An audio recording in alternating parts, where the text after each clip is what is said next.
This is an RMK production brought to you by 10 United Podcast Network. I'm your host, Marjorie Phoenix, and I want to welcome you tonight to our special COVID series. This episode is useful for those of you that have the vaccine, don't have the vaccine, have caught COVID, or never had COVID. Because at the end of the day, it all comes down to our overall health, particularly our immune system.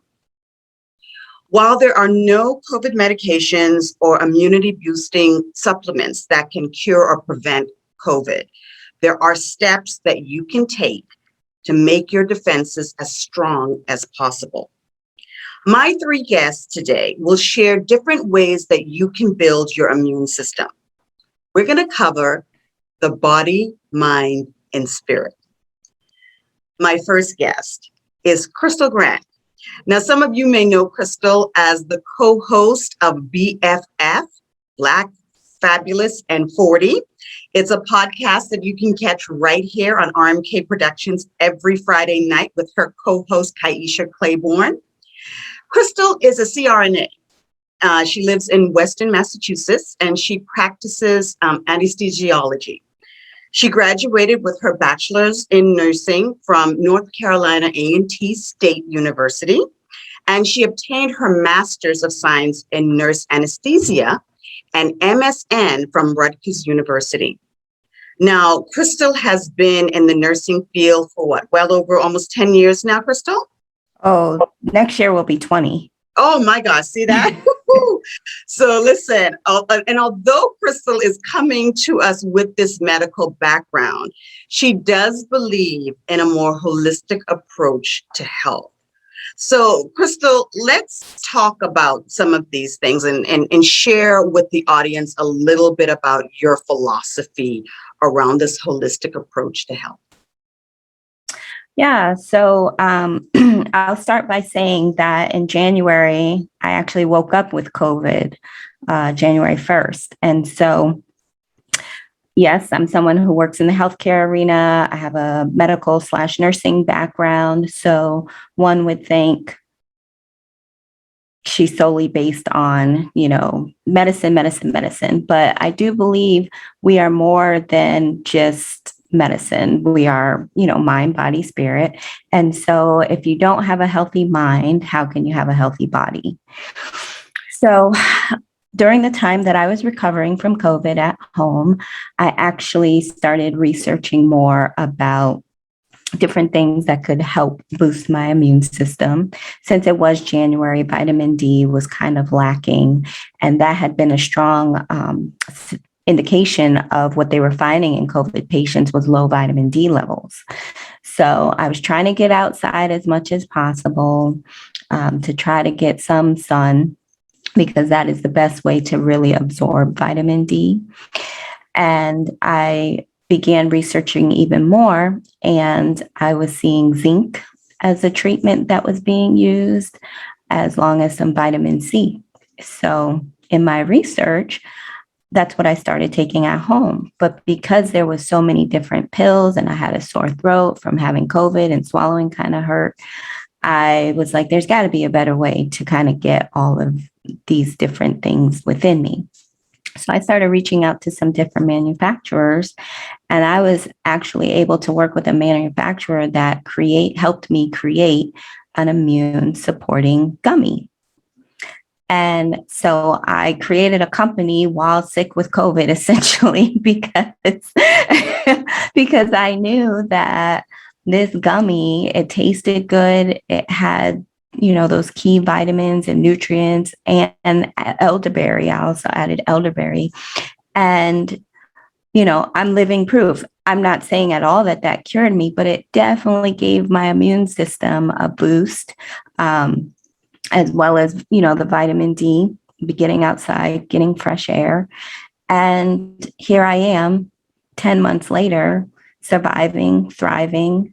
And it's all because, I really took care of myself, mind, body, and nutritionally. So I think that's really important. Now, they tell us a lot about following the science. And there's something to that, right? They're Absolutely. experimenting in the process of experimenting and making things better and improving them. And you being in the medical field, you see how it's done. You've seen how people react to different medications and even anesthesia, right? I mean, there's always going to be a side effect to something. Even before COVID, when did you really start to look at this more holistic approach? Did you start to take it a little bit more seriously, during COVID, or were you just always in this frame of mind about immune boosting?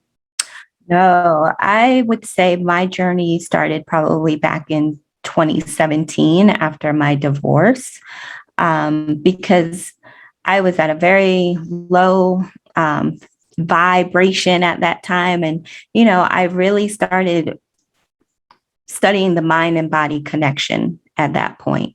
And so that's kind of when my transformation began. I lost 70 pounds. I got more healthy from the inside out. And I feel like that is really key when you're trying to cure anything. Change always starts within, no matter what you're trying to do. And so when you do that inner work, that's when the outside manifests into health and wealth and abundance and all of those good things. So I've been on this journey for almost 5 years now. Oh, wow. Yeah, I've been following you on Instagram, and those of you have to follow her on Instagram. And I know you've been sharing a lot of your story. And I know what it's like to go through something traumatic, right? When we go through something like that, how important it is to fill our bodies with the right things to help fuel us so that we can think right, so that we can have the energy that we need to fight the fight that's ahead of us, right?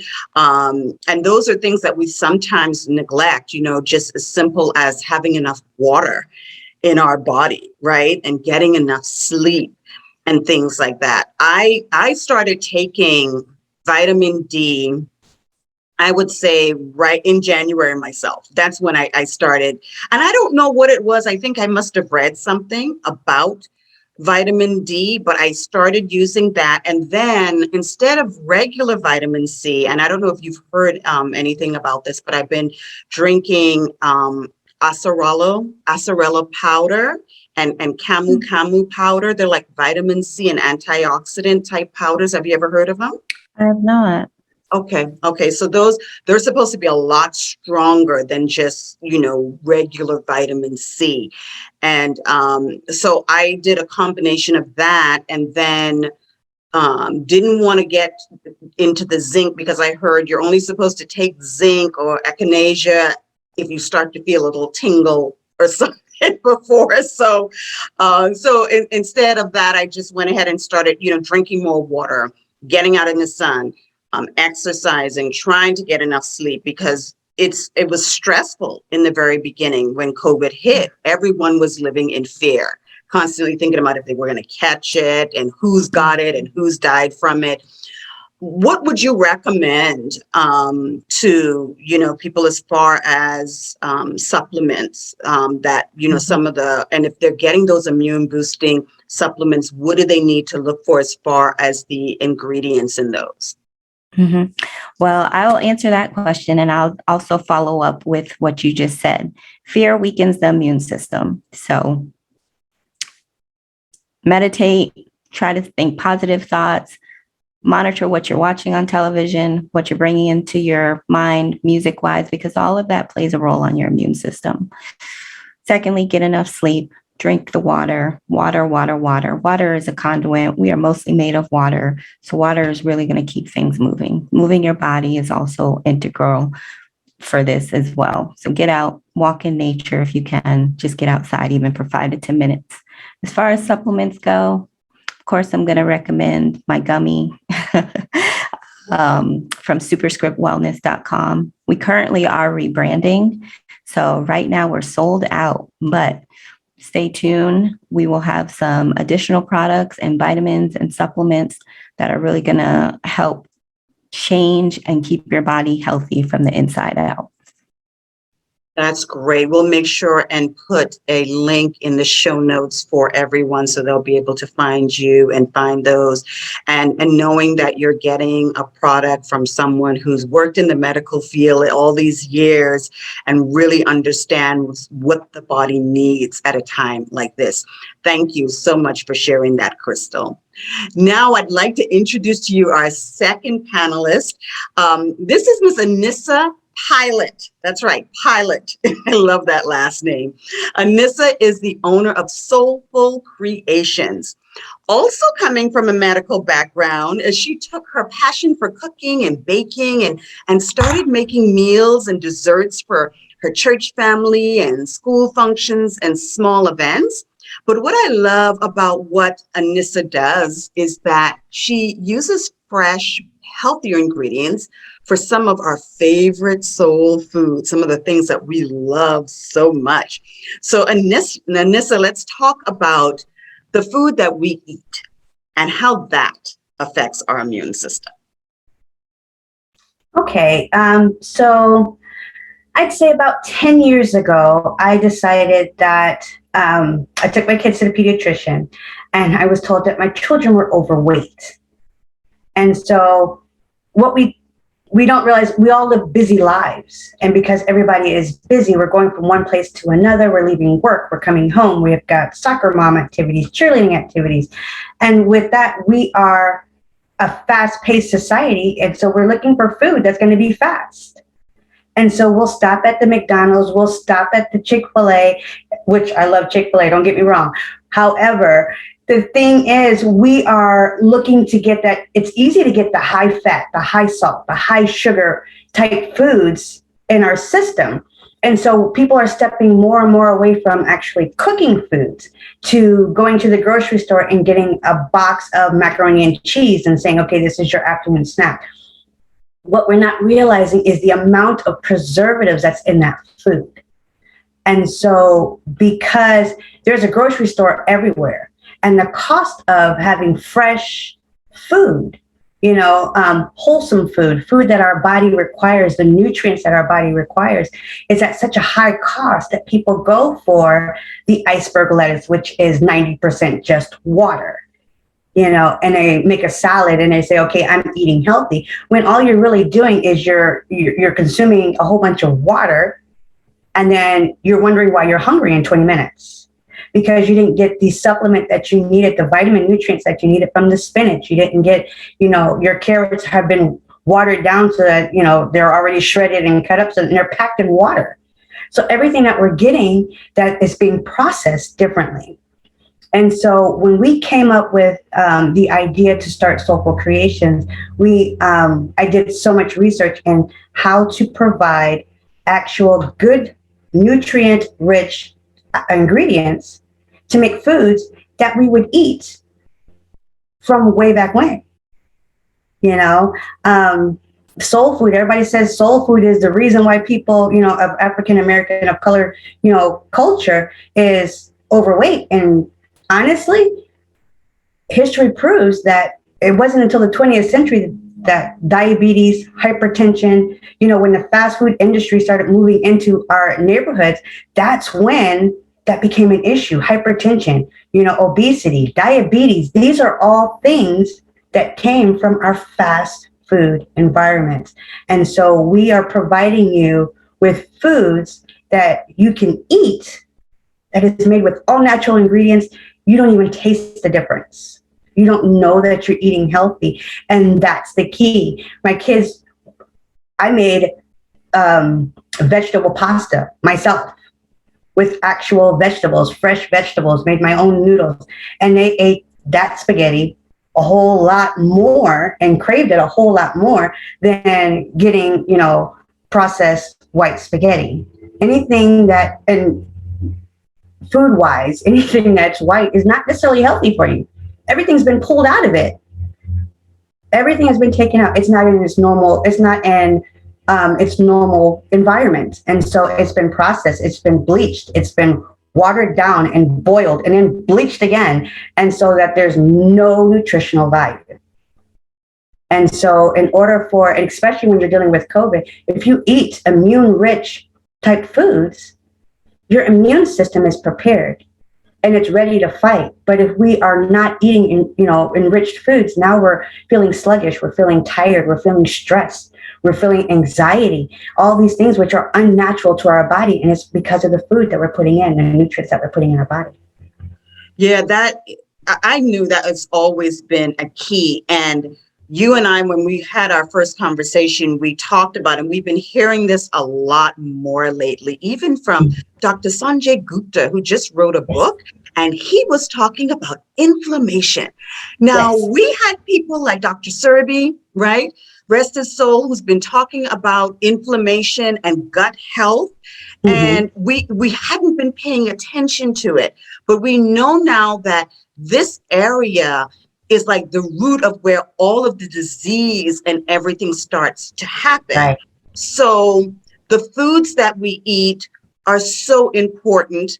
They are the fresh food, they're living food, right? And they're made to be a part of our organs and our system. So when I started learning more about the alkaline foods and the electric foods and that sort of thing, I really got excited about that. So talk to us a little bit about that, inflammation, the alkaline-based foods and that sort of thing.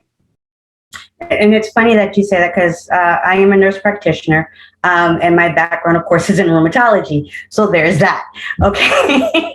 I deal with inflammation all the time. And that is like my number one question. People are saying, I have joint pain, I have back pain, I have arthritis. And is it really arthritis, or is it what we're putting in our system? Are we eating enough spinach? Have you ever thought about putting ginger in your food instead of adding that salt? Okay.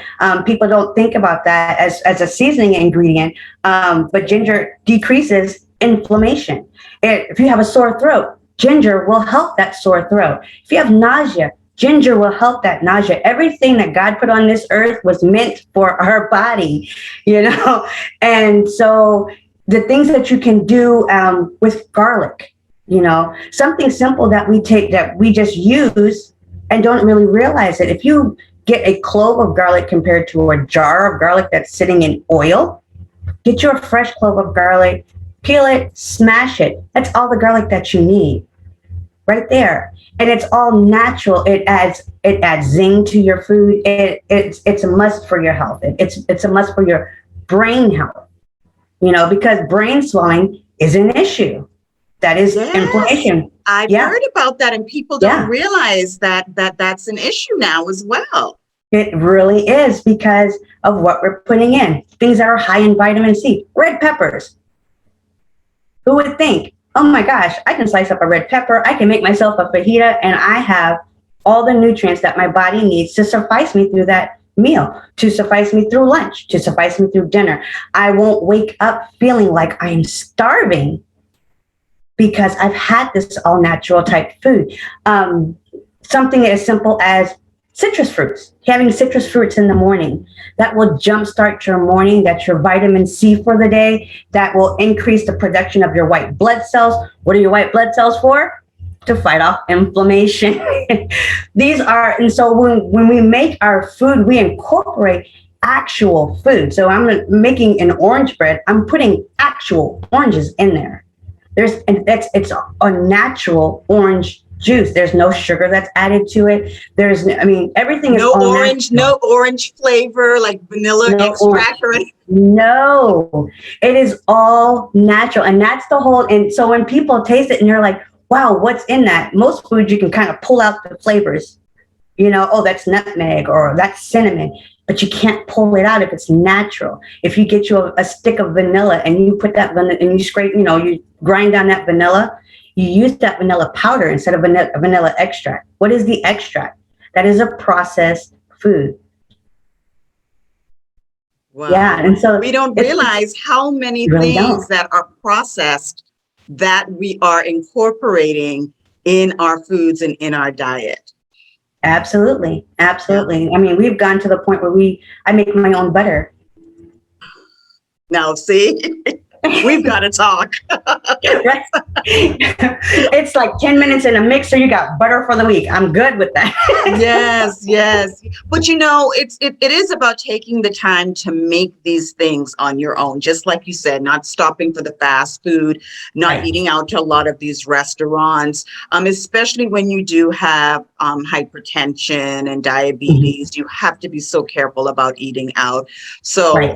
that's such an important conversation. We definitely need to continue to have that. And thank you so much. And we're going to make sure and put your information as well in the show notes, so that way everyone can know where to find you. Thank you, Anissa. Absolutely. Thank you. Now, my final guest is my dear friend Shanthi. And Shanthi is a yoga master, yoga activist, and a #1 international best-selling author. She's the founder of Yoga for Happiness Academy, and her mission is to pass on ancient yoga science in its authentic, pristine, and purest form.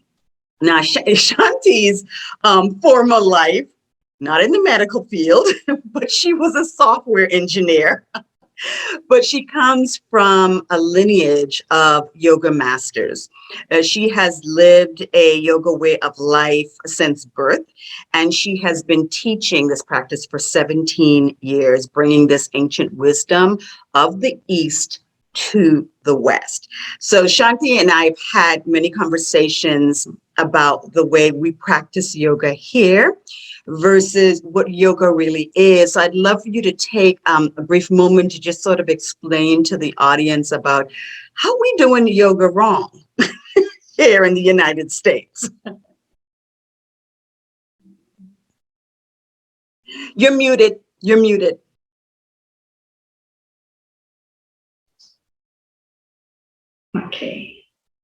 Okay, namaste. Thanks for the beautiful introduction. So, yoga in the West, not just in the West, but I think a lot of the East also now really looks up to the West, even for things that are from their own country. It's so, I think in the modern days, in a lot of places, this ancient science is being misappropriated, misrepresented. And maybe I can tell a story to help you understand the concept of what's really happening in the yoga world. So there is a remote village in which a little boy called Sam lived. The village is so remote, it's even away from any human connection, and there are no trees, no greenery. It's all like a desert. And Sam, being a very adventurous boy, he goes out often, very far away from the village, just to explore. And during one such adventure, he sees a bunch of branches of a tree, but he thinks it's a tree because he had heard from his grandfather how a tree looks, how there is a trunk, then there are branches, and so he looks at the branch and he does see tiny branches with leaves, and he thinks, oh well, these are trees.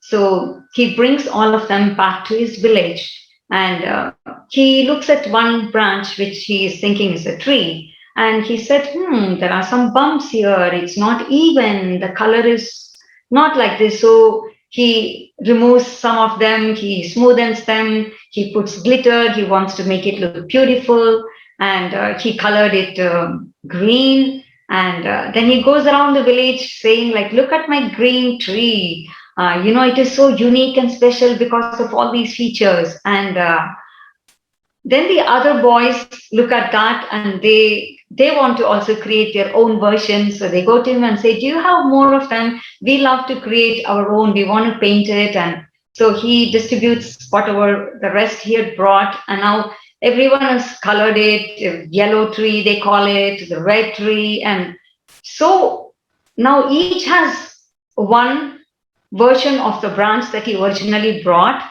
that looks so different from what it was originally. And everyone boasts of something very unique and special and what it can be used for that the other version of it can't be used for. And so this is exactly what is happening in the yoga world, that they have taken one aspect of this science, which is physical movement, which is actually called yoga poses, or in the original language, it's called yoga asanam, which is yoga poses. Now everyone has created their own version, so much so that there are so many people call it different styles of yoga, but that is a myth, because there is nothing called styles. It's what people have manipulated and created their own version, which is actually un-yoga, which is the opposite of yoga, because by creating such a, what they call as their version, they have, because yoga in the original language, it is yoga, it means union, to unite, to yoke. So instead of now becoming one, it is all now become multi. There are so many different versions with their own, and that is how it has been made.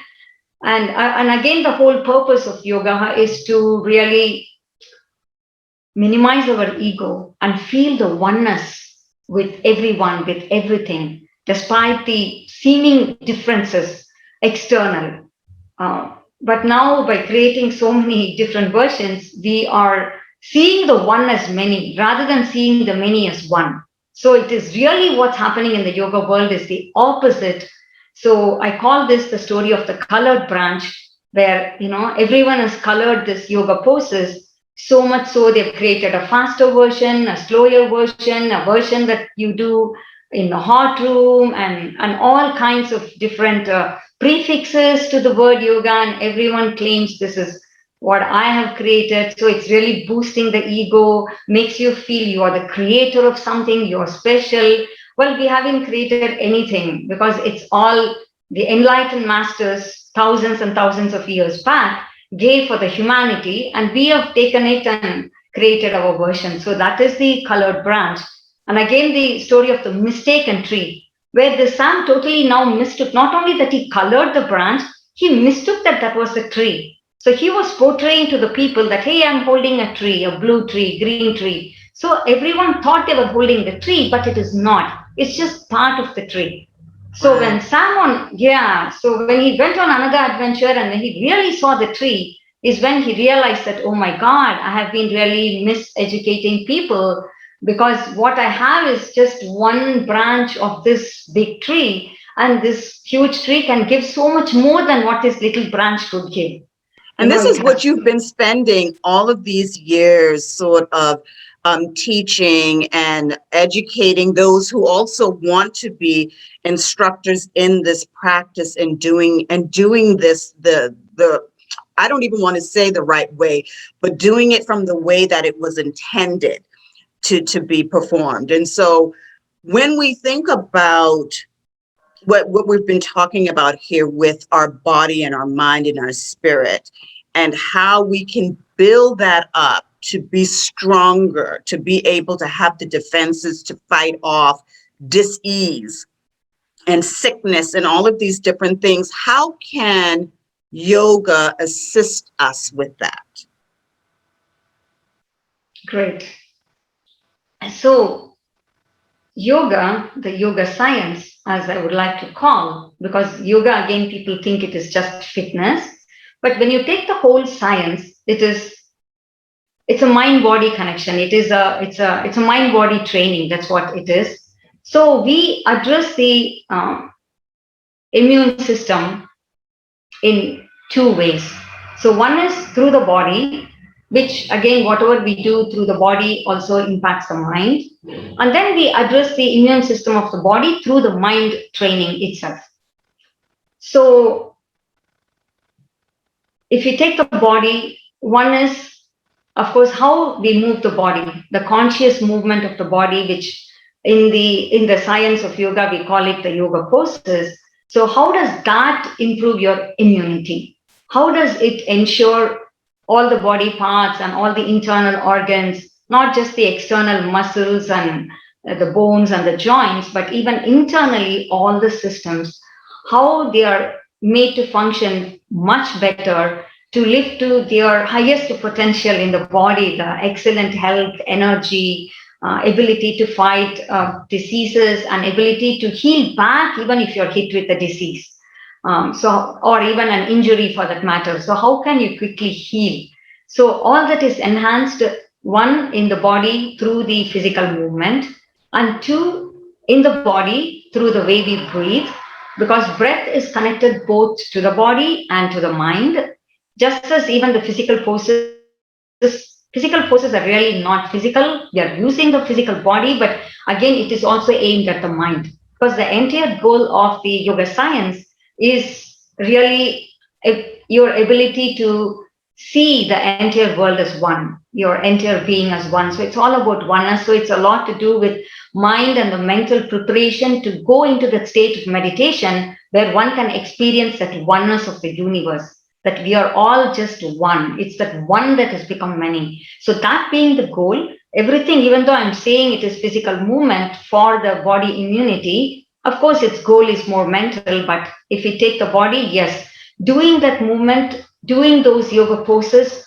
consciously in the right way, not just as fitness exercises, because then they just become gym exercises. But when we do it, then a lot more happens, because now they're able to tap into the mind to address the body and the immune system. And then we are also directly working on the physical systems themselves to boost the immunity. The second aspect, as I said, is the breath. So even though breath is now happening involuntarily, we have the power to make it a very conscious practice and work on the breath. And that's a very big part of the yoga science.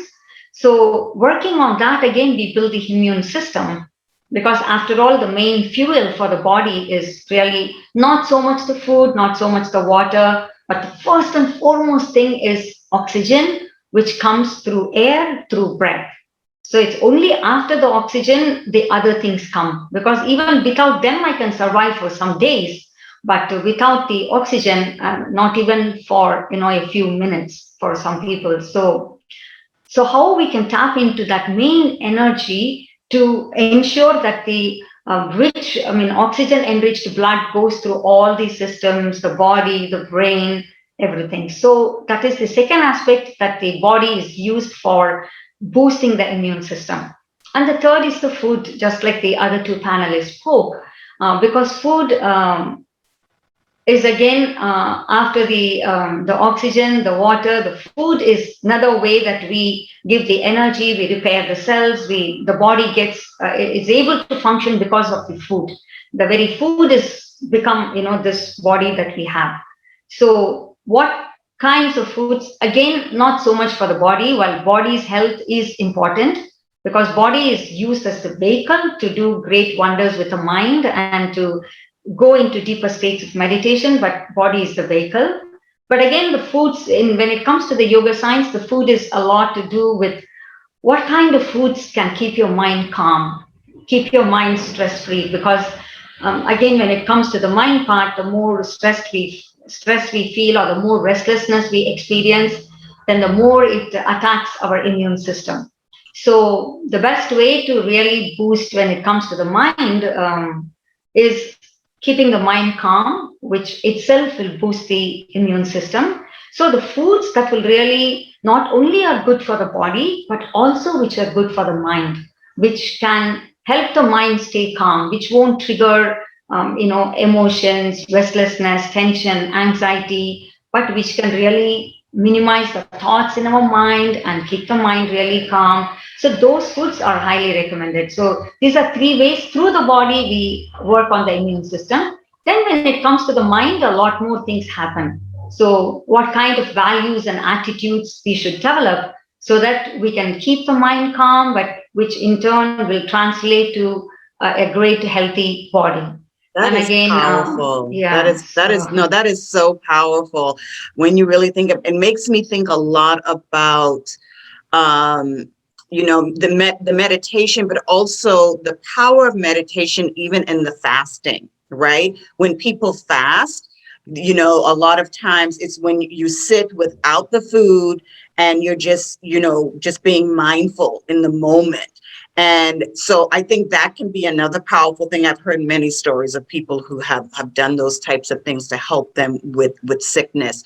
But then when you do finally eat, the types of food you're putting in your body, which we don't really think about, is what is the mind healthy foods, right? Brain health foods or that sort. Well, the mind and the brain is two different things, but I'm just saying, all of that, we don't think about that. So I think this is powerful, and we definitely should have another, longer conversation about this, because the practice of meditation is something that I think too has almost become like yoga as well.